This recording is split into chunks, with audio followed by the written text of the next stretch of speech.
I'm Neha Rao, 32, immigrant, civil engineer. I've designed over 17 miles of elevated track for the city's public transport, and I still wore 2 hoodies to bed last winter because the heat in my apartment worked like a teenager on summer break, unreliable, moody, and allergic to effort. Every month, I mailed the rent check by the 3rd, never late, not once. But that didn't stop Mr. Kavanaugh from dropping his little jokes. "Clock's ticking, missy." He'd grin when I passed him in the hallway, jangling his key ring like some badge of authority. Don't want to be another one of those late paying folks. He never said immigrants out loud at first, just those folks, or your kind, always dressed in a chuckle like it was harmless. The kind of racism that doesn't scream, it leans in and winks. The first time he mispronounced my name, I corrected him gently. "It's Neha." Like 2 words, Nay. "Ha." He nodded like he'd heard me and kept saying Naya for the next 3 years. It wasn't worth it. None of it ever felt worth it.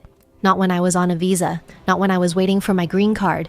Not when I had student loans and half of my paycheck went to keeping my parents' medicine cabinet stocked back home. I didn't need a confrontation. I needed stability. So I said nothing. Not when the ceiling cracked from water damage. Not when the 3rd floor tenants moved out without getting their security deposit back. Not when the heater stopped working and he said, "Bundle up, sweetheart." This ain't a hotel. He called me sweetheart a lot, or missy. Sometimes darling, never Neha. The building itself looked tired, 4 stories of sun-bleached siding and cracked concrete steps. But it was cheap, and it was mine well, not mine. Obviously, but it was what I could afford when I moved here alone at 27. I liked the view from the back window. You could see the laundromat neon flickering, and on clear nights the top of the hospital tower blinking red like a heartbeat. I lived on the 2nd floor, apartment 2B. It always smelled faintly of burnt toast and pine sol, and the thermostat only worked when I threatened it, but I made it feel like home. A thrifted rug, a coffee table with uneven legs, a spice rack that reminded me of my mother's. Rent was $1,185 when I moved in. 3 years later, it was $1,675. "You're lucky it's not more," Kavanaugh said when I asked about the jump. "Inflation, you know. And you people always bring in roommates. Don't think I haven't noticed the extra shoes." I lived alone. The extra shoes were mine old sneakers I used for site visits. I never corrected him. There was no point. People like him didn't listen. They waited for their turn to be right. Sometimes I'd run into him at the mailbox. He'd lean against the wall like he owned the city. "I've had good luck with immigrants," he told me once, smiling like it was a compliment. "You folks always want to prove yourselves. Hardworking, just never on time." I nodded and walked away. That night, I couldn't sleep.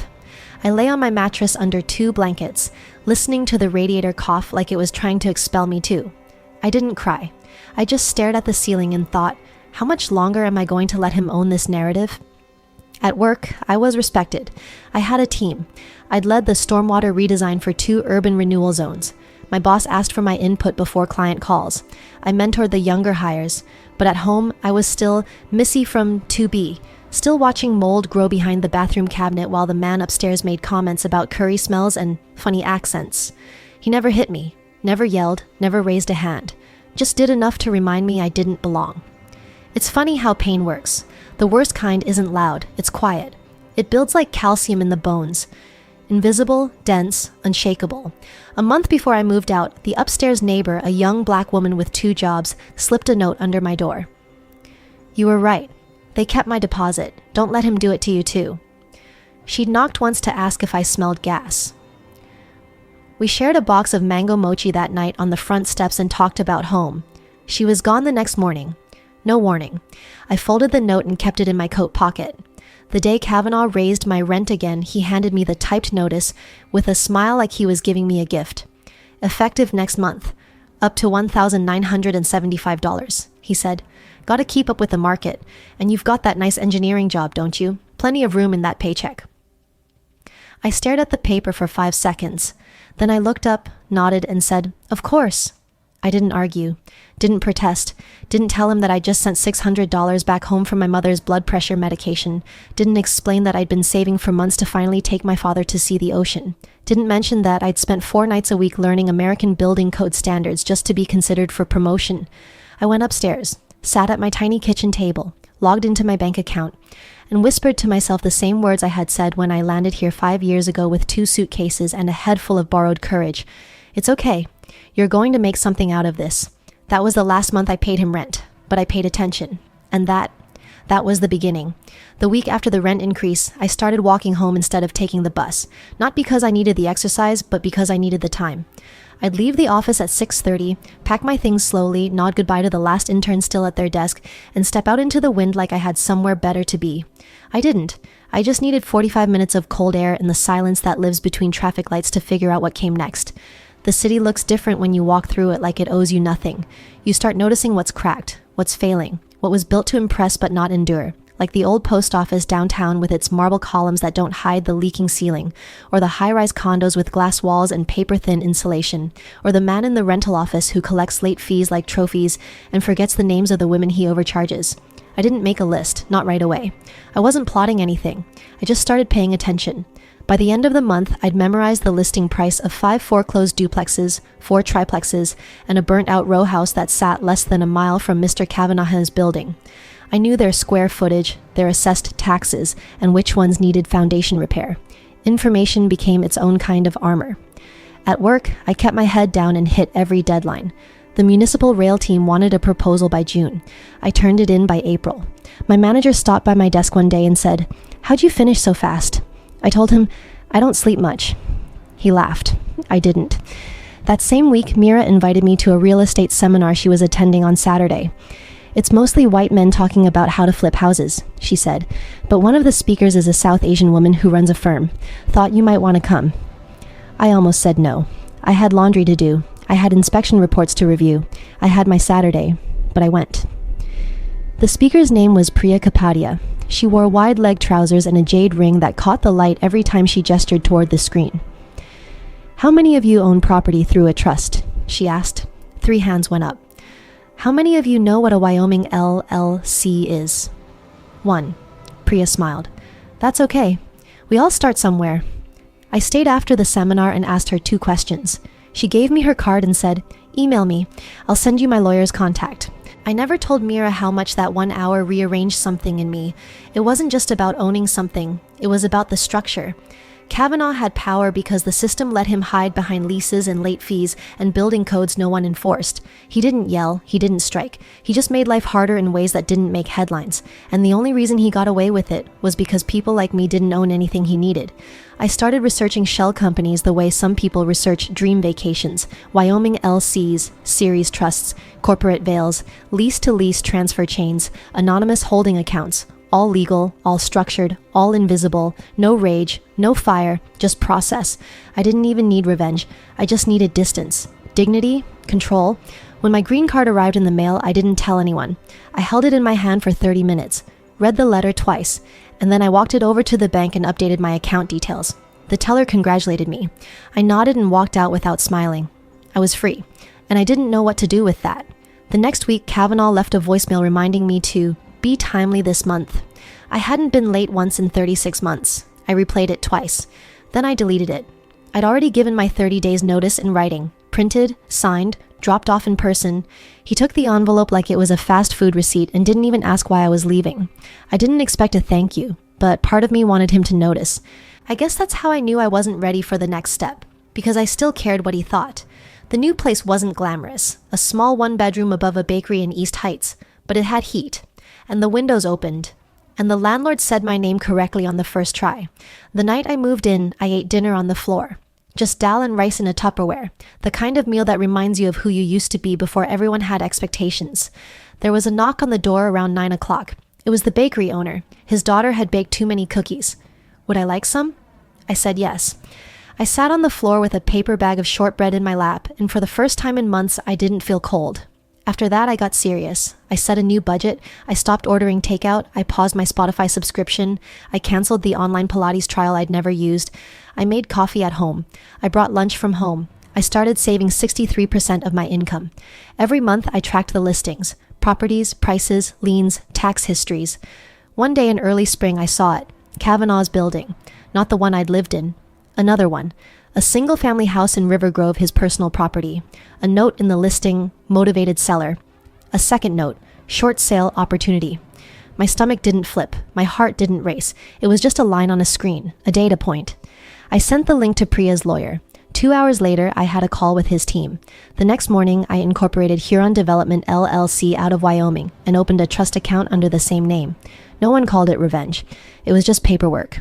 A week later, I signed a buyer's contract for the River Grove house under market value, off-market, fast close.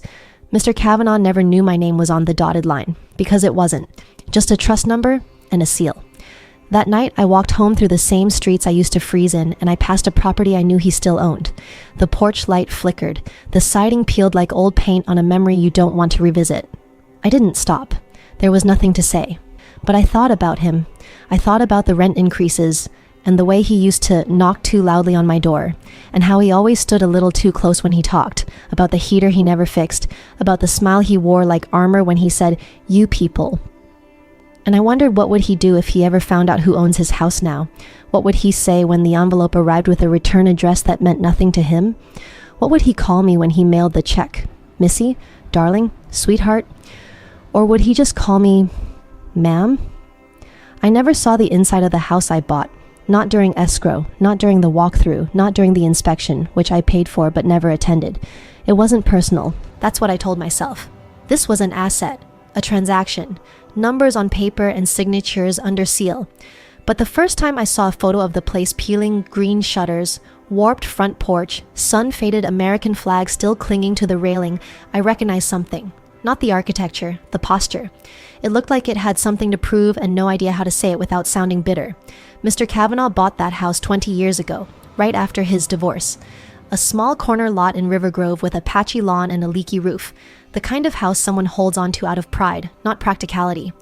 I found a photo of it in an old city planning document. Same flag, same broken gutter, same refusal to change. He'd rented out the top unit for years, kept the ground floor for himself, filed every repair late, paid every fee reluctantly. I read every one of his code violations. I knew what he tried to hide. He hadn't meant to sell it, not at first, but 2 mortgage deferrals and a ballooning credit line later, the house landed in short sale territory.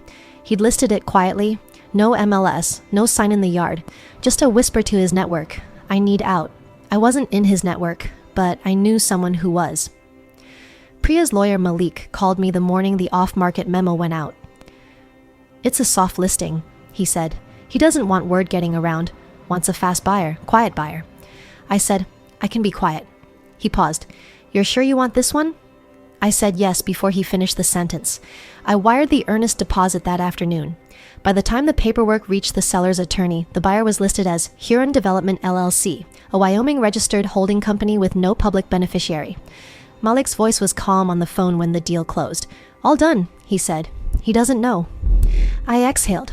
It didn't feel like triumph. It felt like release. The house needed work more than I cared to track. I hired a general contractor named Emil who didn't ask questions and didn't cut corners. He texted me progress photos instead of calling. I liked him immediately. We gutted the kitchen, repointed the brick, replaced the windows, and re-insulated the attic. Emil's team found termite damage behind the downstairs bathroom wall. I told them to fix it. "Should we send it to the tenant?" he asked. "No," I said. "We're the landlord now." I reviewed invoices after work, ate dinner over spreadsheets, slept with zoning maps on my nightstand. It wasn't obsession, it was structure, and for the first time, I was the one setting it. When the work was done, I had the mail rerouted, not to my apartment, to my new office suite shared space on the 3rd floor of a glass front building in the financial district. I leased a single room with a lockable door, a matte black desk, and a small brass nameplate, Huron Development. I didn't go there often, once a week maybe, to check mail, to breathe air that didn't reek of other people's control. A week later, I got the first envelope. His handwriting was small, cramped, unmistakable. Pay to the order of Huron Development LLC memo. April rent. No greeting, no signature, no attempt at pleasantries, just a check. The amount was correct. The due date was early, there was no reason to smile. But I did. I deposited it electronically and kept the envelope. I started a file called Kavanaugh, labeled, indexed, stored in a locking drawer. 2 weeks later, he sent another envelope, this time with a typed cover sheet. "Just confirming the unit above is still under 12-month terms?" I printed the lease agreement, highlighted the renewal clause, replied with a templated email from management. "Dear tenant, yes, your lease is active until March 31st under the existing rate and terms. Any renewal terms will be provided with 90 days notice. Regards, Huron Development LLC Property Management Division." There was no property management division, just me and a borrowed template from a landlord's form. He responded within 20 minutes. Thanks, ma'am. Appreciate the prompt response. Ma'am. That was the first time he used it. I reread it 3 times.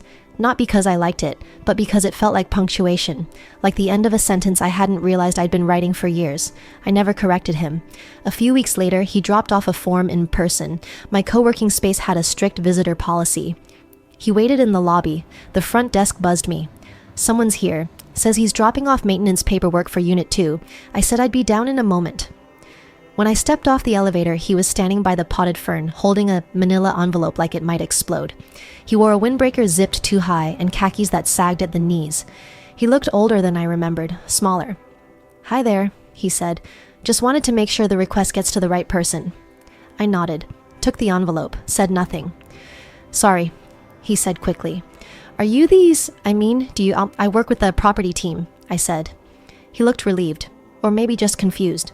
Well, please let them know we appreciate their professionalism. Big improvement from the last landlord. Of course. He held the door for me on the way out. Have a good one, ma'am, he said. I didn't respond. When I got back upstairs, I placed the envelope in the filing cabinet, opened a new subfolder, Correspondence Q2. Then I sat down and stared at the city through the smudged glass. I thought about the first winter I'd spent in his building, wearing a sweater to bed because the radiator never worked.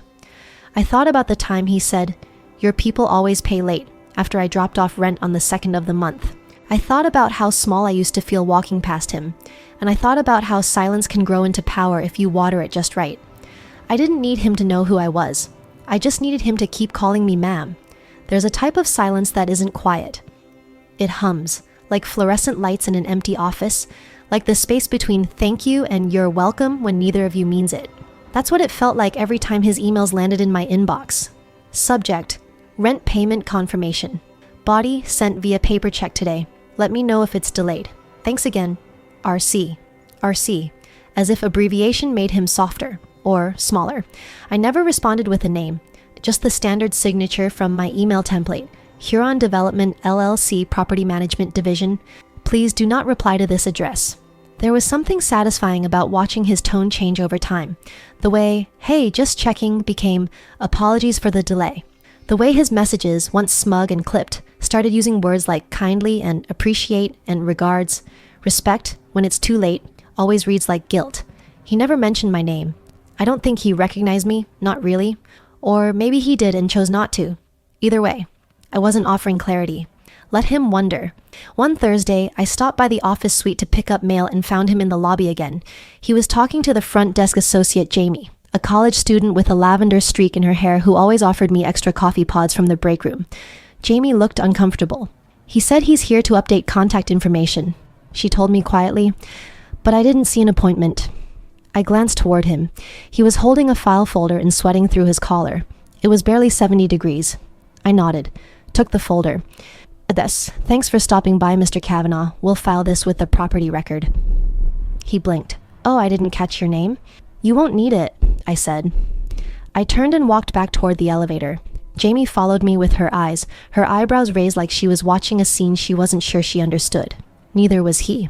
In the file, a typed letter requesting updated contact info for repairs, plus a handwritten note stapled to the back. Would like to discuss lease renewal early this year. Noticed property value rising, want to secure rate. I scanned it, filed it, said nothing. The next week he emailed again. Subject: maintenance concern, not urgent. Body: small leak in upstairs kitchen.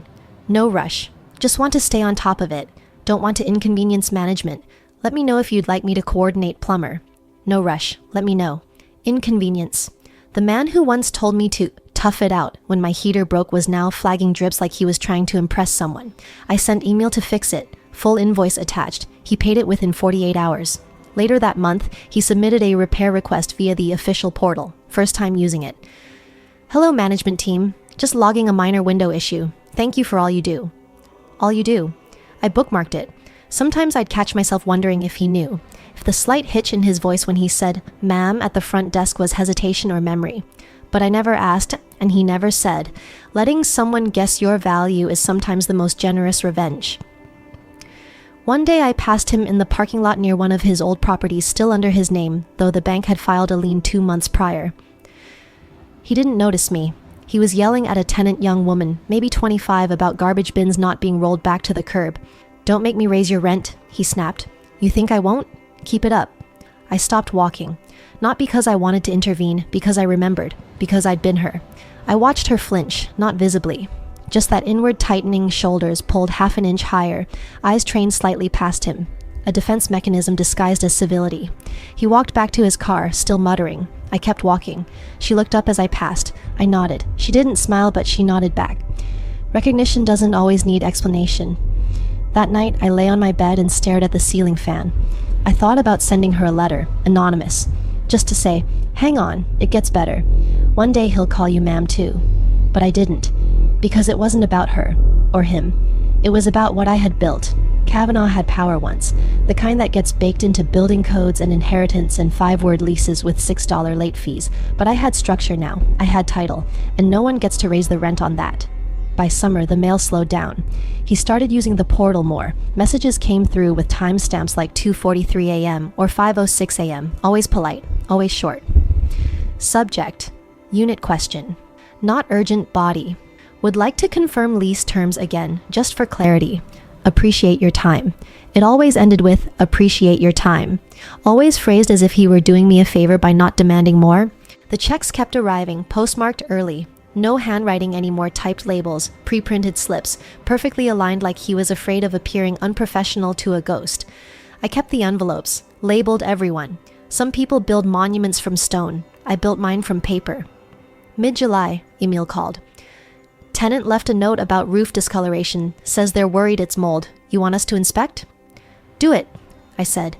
I didn't even ask for a quote.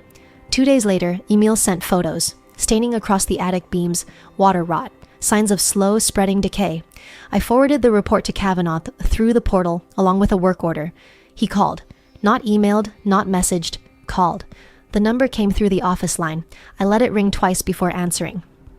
Huron Development, Property Management. There was a pause. Then, "Hi, yes, ma'am. I just saw the inspection note. Do we have a budget in mind?" His voice was softer now, not deferential, just level. I let the silence stretch. Then I said, "Health code requires mitigation. We'll handle it." Another pause. "Of course, just want to stay informed." "You'll receive status updates," I said. He hesitated. Then, "You sound familiar. Have we met?" I didn't answer, just said, "Thank you for your call," and hung up. Later that week, Jamie at the front desk buzzed me again. "He dropped off something," she said. "Didn't ask for anyone this time, just left it and walked out." In the folder, a typed letter. "To whom it may concern. Thank you for your continued management. I understand my tenant's status is unchanged, but I'd like to express interest in a potential purchase should the unit become available for sale. I'm eager to remain in the neighborhood." I laughed, out loud, just once. The man who spent 3 years telling me I didn't belong in his building was now asking for a way to stay in mine. I didn't respond. Instead, I called Malik and asked him to start researching buyer exit clauses, not because I wanted to evict him, but because I wanted to know the terrain. I wanted to be prepared. Power, real power, isn't in action, it's in readiness. Weeks passed. Rent came in on time. No new complaints. Then one Friday afternoon, I got another call. Same number. This time, I let it go to voicemail. "Hi, ma'am. Just wanted to say I really appreciate how you've been handling things. You're very fair.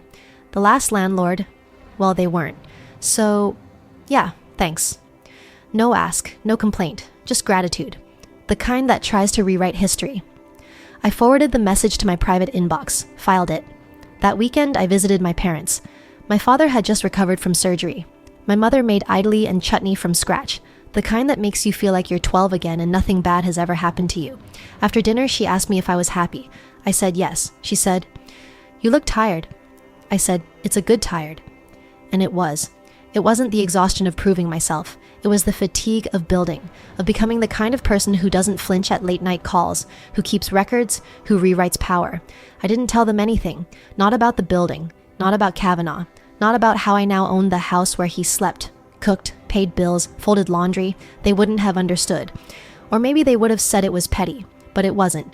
It was structure. It was memory, reinforced. It was mine. The sixth rent check came in with a handwritten note. Just one line. "Thanks again for keeping things running smooth, ma'am." The handwriting had changed, smaller now, neater, like someone trying to be taken seriously. It sat crooked on the page like the words didn't know whether to be polite or scared. I pinned it to my board, right next to the first letter he ever sent. The contrast was sharp. The first one had been bold, rushed, a little smug, the kind of handwriting you develop when no one's ever told you no. This one? It was quiet. That's what he didn't understand. Quiet doesn't mean weak. It means someone's planning. I didn't respond, but I remembered. He used to knock too hard on my door, tap his foot, hiss under his breath if I didn't answer fast enough. Now he was folding his sentences like apology letters. A week later, I got an email. Subject: Lease Renewal Inquiry Body. "Hi ma'am, just wanted to ask if I could renew early this year. I've had some health things come up and I'd like to avoid any stress. Happy to pay in advance if needed. Appreciate your understanding." It took me a few minutes to process it. This was the same man who told me to tough it out when I reported the mold smell in the ceiling, the same man who laughed when I asked for a rent freeze during my mother's illness. Now he was asking me for peace. I forwarded the email to myself, flagged it. I didn't answer for 5 days. When I did, it was a one-line reply. "Lease renewals are reviewed 90 days prior to term end. You'll be notified accordingly." He didn't write back, but he paid the next month's rent early. Again. Emil called a few days later. "Tenant's been asking the questions," he said. "What kind?" "Wants to know who's on the board. If the company's expanding, asked about ownership." "Did you answer?" "No." "Good." There was a pause on the line. "You okay with him staying?" Emil asked. "Why wouldn't I be?" He didn't say anything for a moment. Then, "No reason." I hung up, sat at the desk, looked at the wall of pinned receipts, emails, leases, inspection forms. Sometimes revenge is loud. Mine lived in binders. I thought about the nights I sat in that freezing apartment under 2 blankets while Kavanaugh took smoke breaks outside and muttered things like, "Your kind always finds a way." He wasn't wrong. I found a way. Through zoning paperwork, through shell LLCs, through silence. And now he sent thank you notes. Later that month, the city mailed a valuation report for the River Grove property. The appraisal had gone up 12%, likely because of the new windows, plumbing, and roofing we'd installed. I could have flipped it, sold it, made more in 6 months than I ever earned in a year working full-time. But I didn't, because sometimes profit isn't the point. Sometimes it's about the long game. Letting someone live inside the walls you built. Letting them pay you monthly for the privilege. Letting them call you ma'am because they don't know they used to call you you people. Letting them think they're still the one in charge, even as they seal every envelope with a check made out to your company. The difference between surviving and building is just one signature. Mine had been signed 6 months ago, in silence, under seal. That night, I walked past the old apartment building, my old place. It looked smaller than I remembered. The siding more faded, the steps more cracked. The new tenant had hung lights on the balcony. I stopped and stared. For a second, I thought I saw myself 28, too tired to argue, carrying grocery bags up the stairs and pretending the weight didn't hurt. I didn't wave. I didn't cry. I just stood there, watching the ghost of a girl who didn't yet know what a boundary looked like, what ownership felt like. She was still paying rent. I was collecting it. It started with a short email. Subject: quick chat? Body: "Hi ma'am, wondering if you'd be open to meeting in person just to go over lease terms. Nothing urgent, just like to talk face to face. Let me know." I didn't respond for 2 days. Then I replied, "Please submit any questions via the tenant portal. In-person meetings are not standard protocol." 10 minutes later, my office phone rang. I didn't pick up. He left a voicemail. "Hey, I understand. No worries. Just thought, never mind. Appreciate everything you're doing. Thanks." There was something in his voice I hadn't heard before. Not panic, not arrogance, confusion. Like he couldn't figure out why the world stopped working the way he expected. Guillaume's 2 weeks later, I received another envelope at the office. Not a check, just a letter. "To whom it may concern, I've been going through a lot lately. Health, family things. Just wanted to say thank you for your fairness. I know I haven't always been the easiest tenant, but I appreciate the chance to stay. I'm trying to do better. Really, I read it twice, not because it touched me, but because it sounded like something else. Fear. The man who once told me rent was due on the 1st, Even if your kind celebrates holidays on different calendars was now writing apology letters to a company he couldn't name. He didn't know I was the first opening the envelope, didn't know I was the reason he still had a roof. He thought he was talking to structure, not a person. That was the most poetic part. Power changes shape when it no longer needs to announce itself. I filed the letter, labeled it Tenant Sentiment Q3. 2 weeks passed, then Emil called. "Hey, bit of a situation." "What kind?" "Kavanaugh, he cornered one of the guys at the River Grove site. Asked about ownership again. Said he thinks he's being watched." I didn't say anything. Emil sighed. "He's unraveling." "Then let him." That evening, I got another voicemail. This one was different. "I just need to know who's running things. Please, I'm not trying to cause trouble. I just want to know who I'm paying. You know? I've lived in that house 20 years. I think I deserve to know who owns it now." Deserve. The same word he once used when he said, "People like me deserve stability." The same word he used to deny me a rent extension during COVID. The same word that kept getting smaller every time he said, "Ma'am." I didn't reply, but I made a call. "Can we draft a formal lease renewal with new terms?" I asked Malik. "Same rent, just longer." "How long?" 3 years. "Binding?" "Yes." "You're sure?" I paused. "Yes." Let him unpack that. Let him wonder why the company he couldn't name was suddenly offering him more time, more comfort, more silence. Let him see kindness and mistake it for control. Sometimes the greatest punishment is not eviction, it's security, extended by the same hand you once dismissed. The day I walked into the River Grove house was overcast. Not dramatic, just dim, like the sky couldn't make up its mind. I hadn't planned to go inside. Emil's team was replacing the back stair treads. I just wanted to check the finish. Dusty Kavanaugh's car was gone. I unlocked the door with the master key, stepped into the hallway I technically owned but had never entered. The smell hit me first. Pine cleaner, and something older dust baked into wood grain. I stood still for a second. The layout hadn't changed since the old zoning filings. 2 bedrooms, single bath, kitchen facing south, hallway closets shallow and creaking, the kind of place built to be passed down but never really loved.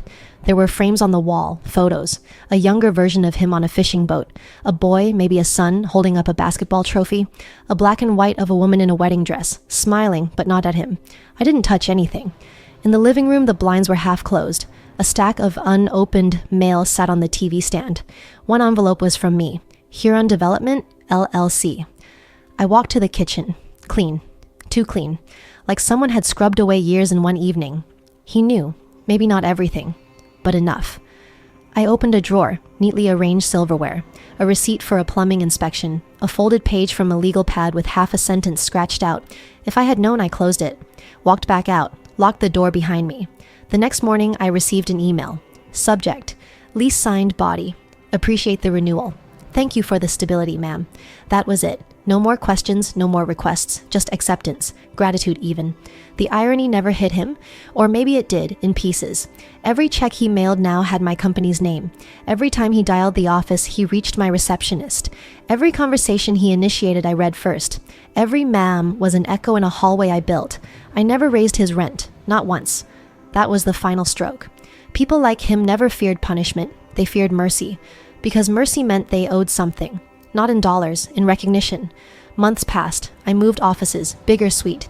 Huron Development now managed 4 properties, with 2 more in escrow. My parents came to visit. My mother asked if I was still in that old apartment. "No," I said. She smiled. "Good. That place never felt like yours." I wanted to say, it's mine now in ways you can't imagine, but I didn't. Some things are better left unsaid. They show themselves in the way you hold a door open, the way you sign a contract, the way you breathe without flinching. A few weeks later, I passed him outside a grocery store. He didn't see me, or if he did, he didn't recognize me. He was arguing with the self-checkout, still muttering, still loud. But this time, no one was listening.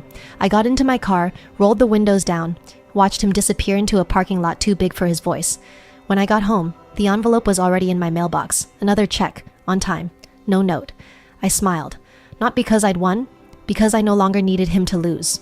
That's all for this story. I'll be back with another one. If you haven't already, please consider subscribing to the channel. It motivates me to create more content like this.